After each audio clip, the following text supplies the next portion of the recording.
U.S. investigators are working to determine the cause of a deadly mid-air collision near Washington, D.C. The crash between a passenger jet and a military helicopter on Wednesday killed 67 people. Tributes have been coming in for the victims of the incident. Those on board the plane included a number of U.S. ice skaters, parents and coaches returning from the U.S. figure skating championships in Kansas. At the Skating Club of Boston, the front desk is filling up with flowers, condolence notes, and other tributes. There's also a makeshift memorial. The elite club lost 2 young figure skaters, their mothers, and their highly regarded Russian figure skating coaches in the deadly collision. Since the news of the crash, parents and former club skaters, including Olympic medalist Nancy Kerrigan, have been coming by to give and get support. I knew a bunch of the victims, especially because I came from the same location on Monday. And Spencer Lane, he's one of my best friends. I mean, every single day I would walk into that locker room here and greet him, and he would tell me about his day and everything. And Gina, she would sit and put her skates on in the hallway, but when I would walk down that hallway, I would greet her every morning, and she was so kind to me. I just say to myself, something could have been avoided here. That's what investigators are trying to figure out as they search the frigid waters of the Potomac River, looking for bodies and clues in one of the deadliest American aviation disasters in almost a quarter century. The American Airlines plane carrying 64 passengers and crew was preparing to land at Ronald Reagan Washington National Airport when it collided with a Black Hawk helicopter doing flight training in the area. According to one air traffic safety report, the airport's control tower was understaffed when the aircraft collided. There was only one air traffic controller handling helicopters and all other runway operations at the time of the crash, something highly unusual. There's also speculation the helicopter, which was carrying 3 soldiers, may have flown outside its approved path. Normally, pilots have to follow strict altitude restrictions and stick to the bank of the Potomac, as seen in these cell phone images taken from a passenger jet earlier this month. In a post on his Truth Social site, President Donald Trump blamed the accident on the helicopter, saying it was flying too high at the time of the crash. President, welcome. He also implied that diversity hiring under his Democrat predecessors might be to blame. House Democrats hit back immediately, saying this is a time for compassion and decency, not misinformation and misdirection. They also said they look forward to a comprehensive and fact-based inquiry into the crash. DW reporter Stefan in Washington, D.C. has the latest on the crews working at the crash site. It's a recovery operation, and that means recovering the dead bodies out of the water. 14 souls, 14 people still missing, not recovered from the wreckage of the helicopter / of the jetliner, where 64 people were on board and 3 on the helicopter. The latest, there were reportedly some staffing issues at the control tower of the airport here. What does that mean? There was one air traffic controller, who worked 2 slots. That means he had to communicate with the helicopter as well as with the airplane, basically at the same time. The difficulty here is it's on different frequencies. Normally, air traffic controllers try to avoid this. However, now, this is quite common that one traffic controller takes on 2 duties. This is not unheard of, but of course, in this case, it raises some questions. Then also new, the FAA has now indefinitely closed the helicopter route, this corridor. The helicopter and other helicopters for years and years, decades, actually traveled up and down in and over D.C. That is closed for now, and the military has to find now other ways to train or to transport VIPs in and out of departments, the White House or D.C. That is the deadliest incident since 2001 for any carrier, U.S. carrier. And, it is mind-boggling that this happened. The media is flush here still with speculation, but the NTSB, the National Transport and Safety Board, is investigating, and what we hear from them is patience, patience, patience. Let us do the work, and we'll find out why and how this happened. This has turned, of course, into a political story as well. Trump suggested diversity hiring practices could be to blame here. How's that being received? Well, welcome to Washington, D.C. and the times of Trump 2.0. It has not been well received, at least not by critics and by Democrats and by a lot of experts. They're saying actually that what the president insinuated there in his speech, that DEI measures are somewhat responsible for this accident. This was a speech largely branded as unpresidential, well, and I give you a few others, unpresidential, unhinged, despiteful, disrespectful, petty, and unresponsible or irresponsible. And that is just what a lot of people say, and it's not even the worst. So why is Donald Trump doing this? Well, he's plugging the DEI issue everywhere, in every conversation, in every press conference. The latest from Trump is that, from the president, is that he tweeted on his social network, that the helicopter flew too high and was out of bounds on this corridor and had too high of an altitude.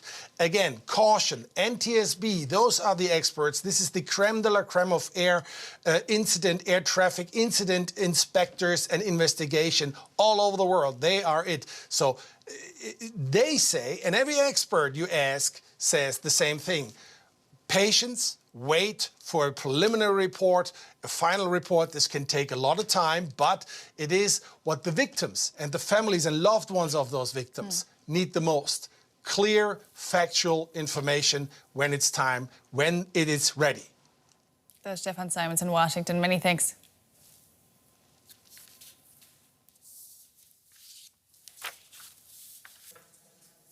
Amien, Essif is in the studio with me now, who has reported extensively from the US, and you've been following this, the aftermath of this plane crash for us. So can you bring us up to date on the recovery effort?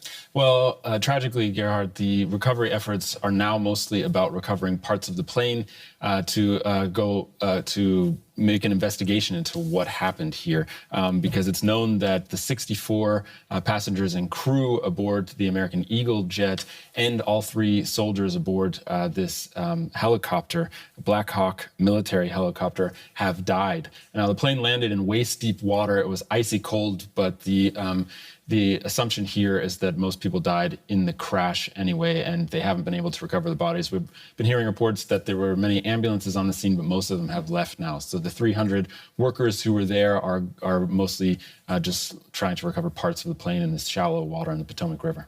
Now, how are investigators coming along? Are they beginning to piece together what caused this crash? Right, the recorder from the cockpit, as well as another recorder of flight data, have been recovered.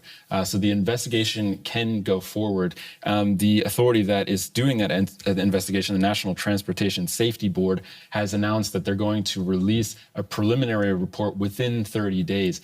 There's already been a preliminary report that has been reported on in the media that has said that it looks like the plane, the American Eagle jet that was coming in for landing, did nothing wrong. They were in communication with the air traffic control at the time, which also gave them very clear directions. So most of the focus right now in the investigation is on what happened with that military helicopter that said they had this American Eagle jet in its sights, but then just seconds later crashed into it and made a maneuver that some are questioning and was flying at an altitude that was looking suspicious.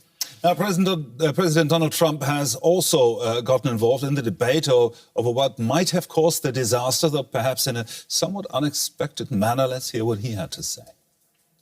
About a week ago, almost upon entering office, I signed something last week that was an executive order, very powerful, on restoring the highest standards of air traffic controllers and others, by the way, then my administration will set the highest possible bar for aviation safety. We have to have our smartest people. It doesn't matter what they look like, how they speak, who they are. It matters intellect, talent, the word talent. They have to be talented, naturally talented geniuses. I'm trying to figure out how you can come to the conclusion right now that diversity had something to do with this crash. Because I have common sense. I mean, what is Trump claiming here? Before we get into that, I just want to point out this is a major test. This is the first major test of the new Donald Trump administration, right? He's only been in office since January 20th. He's on the spot here because since he's been in office, there's been sweeping changes to how the federal government works, and now something big has happened. It's the deadliest aviation disaster on U.S. soil in 2 decades. So what he's claiming here, the interpretation is that he's saying that diversity hiring within the Federal Aviation Administration, which is in charge of air traffic control, that their hiring programs have have somehow contributed to the cause of this crash. Now, when the reporter asked him for evidence why, as we heard, he said it was common sense. So it doesn't seem like Trump is privy to some kind of information that we don't know about the identity of the air traffic controllers that were responsible for getting this plane in safely. What we do know is that the announcement from the Federal Aviation Administration, which said that they were going to try to hire people with disabilities because they were the most underrepresented in the administration, was from 2019. So the president at the time was Donald J. Trump, the man speaking here right now. So if he wants to point any fingers, it would be to that moment when they said they wanted to hire people with disabilities. But it's also not true that people with disabilities that he mentioned here, psychological disabilities or mental disorders, things like this, that they would be able to become air traffic controllers. This was a program for student trainees, basically, people who wanted to get a taste of what it was like to work in aviation. So how have people reacted to these accusations? Hakeem Jeffries, a very prominent Democrat, he said that this was a shame because what president needs to do right now is to mourn the loss of these 67 people and to call for an investigation, which Trump did. But while the investigation is going on, he's making claims about who's responsible, which Hakeem Jeffries says is irresponsible. But Alexandria Ocasio-Cortez, another prominent left-wing Democratic representative, we have a tweet from her. She said, I represent LaGuardia Airport as well as workers of JFK. Those 2 airports in New York City. Trump gutted the Aviation Safety Committee last week. Air traffic controllers, already understaffed, got Trump's buyout this week with a 1-week ultimatum to decide. It's not DEI that's diversity hiring. It's him and Elon, too. So she's throwing the blame back on him. Hakeem Jeffries might say that's also irresponsible. We want to mourn at this moment. But part of what she says is true, that